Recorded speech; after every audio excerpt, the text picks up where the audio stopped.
ద్రోణాచార్యుడికి అశ్వత్థామ ఎలాంటి వాడో తెలుసు. అలాంటి వాడికి ద్రోణాచార్యుడు బ్రహ్మాస్త్రాన్ని ఎందుకిచ్చాడు? ఈ విషయం చాలా మంది అడుగుతారు. చాలా మందికి డౌట్ వస్తుందనమాట. హ్మ్. యాక్చువల్లీ ద్రోణాచార్యుడు ఫస్ట్‌లో కూడా అశ్వత్థామకి కొంచెం పార్షియల్‌గా ఉన్న విషయం మనం మొదటి పర్వంలోనే చూడొచ్చు. ఆది అవును. పర్వంలోనే. ఏంటంటే ఆయన దగ్గరున్న స్టూడెంట్స్ అందరిని నదికి పంపించేవాడు. అవును. నీళ్ళు తీసుకురండి అని. అశ్వత్థామకి మాత్రం చిన్న త్వరగా నింపుకొని తీసుకొచ్చే కుండ ఇచ్చి పంపించేవాడు. హ్మ్.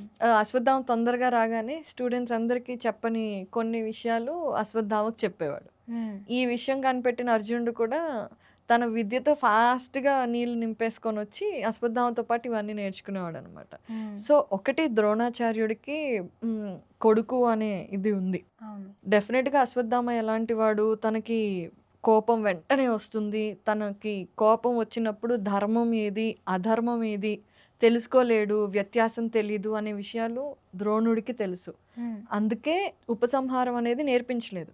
ఉపసంహారం కూడా వస్తే హ్మ్. డెఫినిట్‌గా ఎవరి మీదైనా అటాక్ చేస్తాడు హ్మ్. అశ్వత్థామ.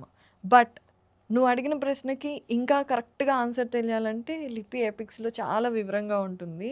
ఓకే. డెఫినిట్‌గా లిపి ఎపిక్స్‌లో మహాభారతం వింటూ ఉంటే ఈ విషయం ఇప్పుడు నేను చెప్పడం కంటే అందులో ఇంకా వివరంగా అద్భుతంగా చెప్పారు.